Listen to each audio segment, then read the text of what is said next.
Hello, my lovelies, and welcome to Sondering Tarot. If you're new here, hi, hello, and welcome to my deck Strength versus Weakness series. This is a series where I will select a deck each month or allow my community on my community tab to vote for a deck, and we'll go through the strength and weaknesses of the deck, what pairs or what doesn't pair both tarot and oracle with the deck, what the job is, what the job is in my collection. I will usually show you another deck that can do the same job. I will also show you a deck that I can use in place of the weakness of this deck. And of course, whether or not the deck is worth purchasing, the why or why not, because that's always important.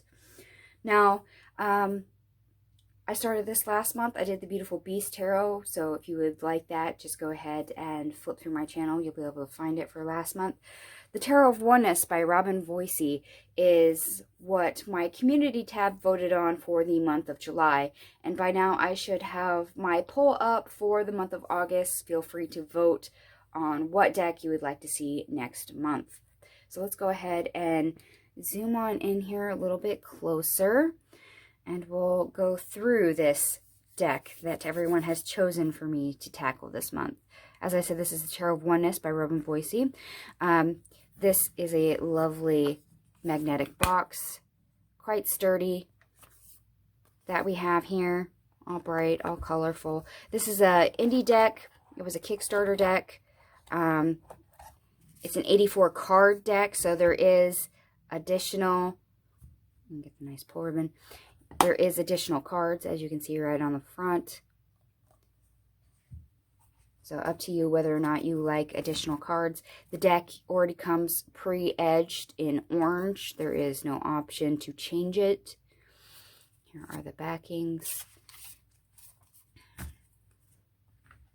We have a nice thick guidebook, and what's great is we have the title, a full color version of the card, keywords for both upright and reverse.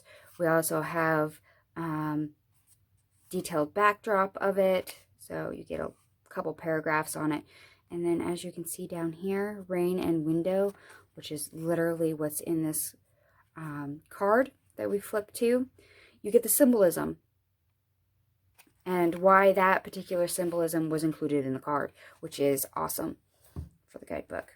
Now, for those that may not be familiar with this indie deck, it is a first-person perspective. In other words, these are your hands in the Magician card.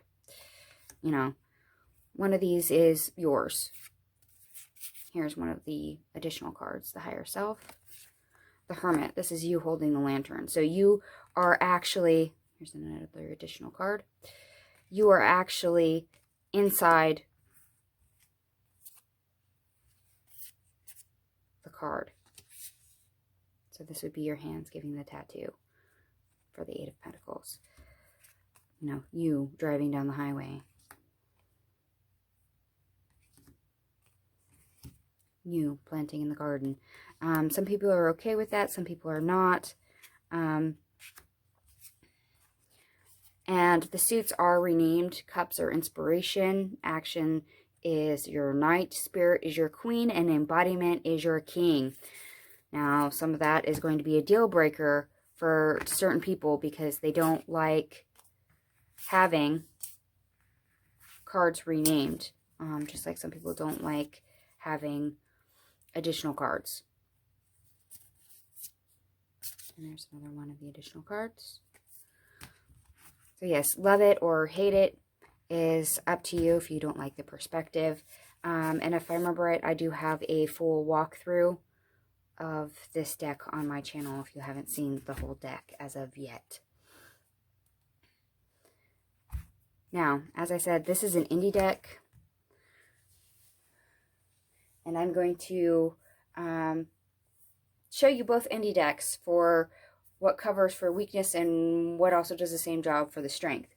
But first of all, this particular deck in my collection has a strength of connections and a secondary strength of self-care. So when I use this deck, it'll show me what needs to be reconnected, what connections I may be lacking, whether I'm aware of it or not. But because the secondary strength is self-care, it'll allow me to make connections or become aware of connections or make use of connections in a positive and healthy way, which is really great. And Inspiration of Swords. So this is our Page of Swords. Page of Wands. So it's nice to have a deck that is capable of doing that. I mean, if it was just connections, it would be like, here you go. Here's point A, here's point B, and the connection you need to make. Instead, this deck will be very considerate, very compassionate towards me on how I get there or what needs to be done in the in-between. So things are easier. Now, with that said, the weakness of this deck is shadow work. I cannot use this deck for shadow work at all.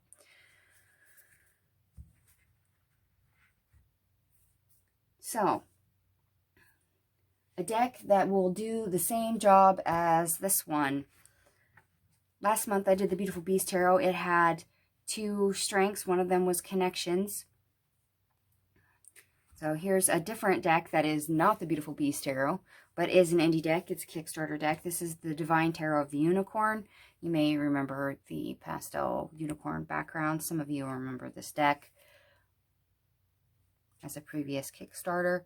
This deck is another one that I can grab along with the Tarot of Oneness if I am seeking connections to see which one will give me the better results.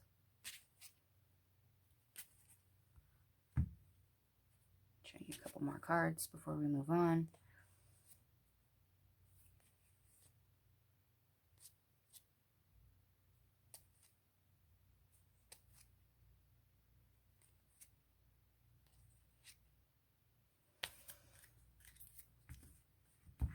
And since the Tarot of Oneness has a weakness of shadow work, and I showed you a shadow work deck last month because the Beautiful Beast Tarot had a weakness of shadow work, I showed you the Magical Dogs Tarot, which is my #1 shadow deck. This time I'm going to show you a different deck that I can grab in place of the Tarot of Oneness weakness, and that is the Myths and Legends Tarot by Taylor Holquist Todd. This is also a Kickstarter deck. Here are the backings. So this is Myths and Legends from around the world. And Taylor has a darker art style. It's painting, gel pens, watercolors, so it's a mixed media. It's a very unique art style. But this is one of my shadow work decks. So if I start ranging in the territory of shadow work and I can't grab the Tarot of Oneness, this is one of the decks out of my collection that I can grab to make up for the lacking that the Tarot of Oneness has.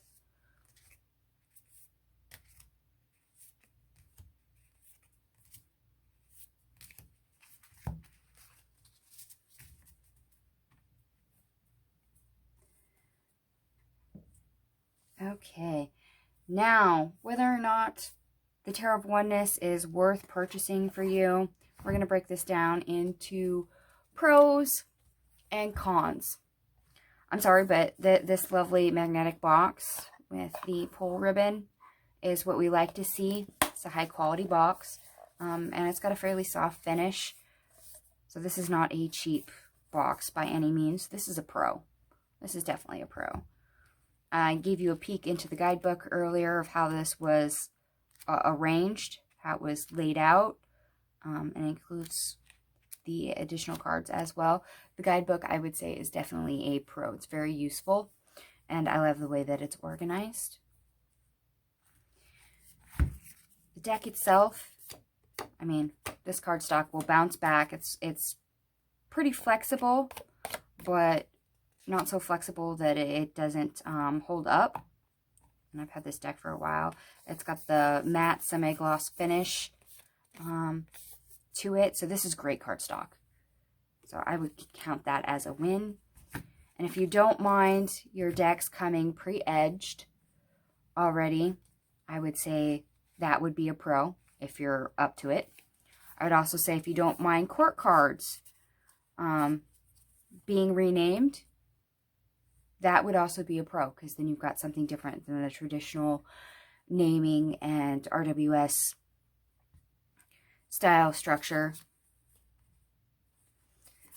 At the same time, if you don't mind additional cards, which present moment here is one of the additionals, I would also call that a win if you're up to learning additional cards, or if you like having more than just the standard RWS to your deck, something that comes pre-equipped inside your deck that works well with your deck because it's designed to function too.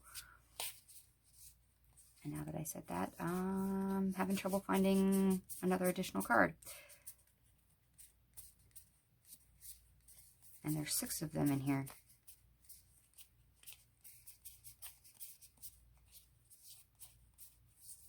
There you go. There's another one. The higher self. And then there's another one. Okay, they're all at the beginning. Okay, cons. To help you decide whether or not this deck is worth purchasing. As I said, this is an indie deck. So price point is like 60, 70 bucks, roughly, most of the time. The first printing came out on Kickstarter. Robin did have extra copies that were left over. She did sell them in her Etsy store. She sold out of all of them, and because she had high demand, she did a second printing. My deck is from the second printing. I did not get a chance to catch it during the first printing. Evidently, I must have missed the Kickstarter or been fascinated with other decks. I kind of overlooked this one. But mine's from the second printing. To my knowledge, she still currently has copies left from the second printing. Maybe she'll do a third if there's enough demand for it. But like I said, this is an indie deck, so there's limited copies. There's the higher price. So availability is not easy. It's not like a mass market where you can just pop down to the store, pay 30 bucks, and you have a deck. So that is a con, is definitely the price and the availability. Now, I also mentioned the unique perspective. That's a pro, but it's also a con. Some of us don't like this inclusion of having been in the card. Sometimes this throws the actual reader that you are the person in the card, or that the person that you're reading for is supposed to be the person in the card. Some of that's going to help us connect, and some of that's going to be a little off-putting. I wouldn't be surprised if some of you would call that a con. Also, for those that don't like edged decks, that is a con. Or those that like to modify or edge your own, you're not able to do that because you already have this deck edged in a color. Also, as a con, is the additional cards. There are 6 of them, and some of us don't like to learn extra cards in a deck, especially considering extra cards often function the same way Oracle cards do a lot of the time. And some of us don't like to use Oracle cards.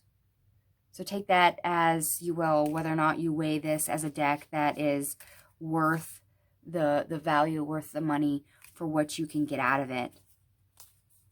This, to me, is a deck that is quite unique in my collection. It's a different perspective, which I love. And a couple of the majors are also renamed. This is the perspective card, which is the Hangman.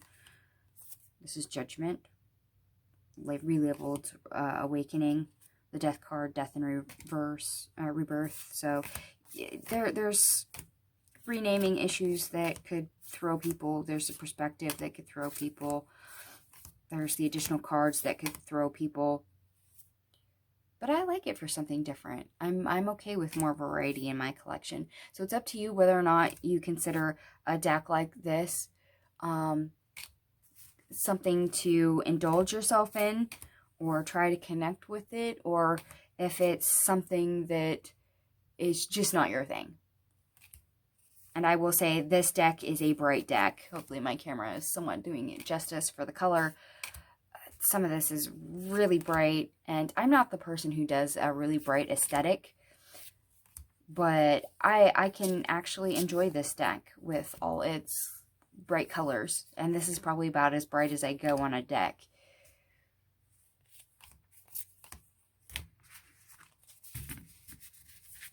Alright, my lovelies. I hope you enjoyed part 1 of my deck strength versus weakness. I will be doing parts 2 through 5, and they will be the perfect pairs for tarot and oracle and the anti-pairs for tarot and oracle. So if you have a very specific section that you would like to watch, you are able to do that. I've broken it down to make it easy. Please be on the lookout for those. I will probably be posting those in consecutive days. So as soon as this video goes up, I will be following with the next section the following days. Also, I should have, as I said, the poll for next month's tarot or oracle that you can vote for me to cover. Please look in my community tab and vote for which deck you would like to see. Thank you so much for watching, and I will see you in the next video. Bye.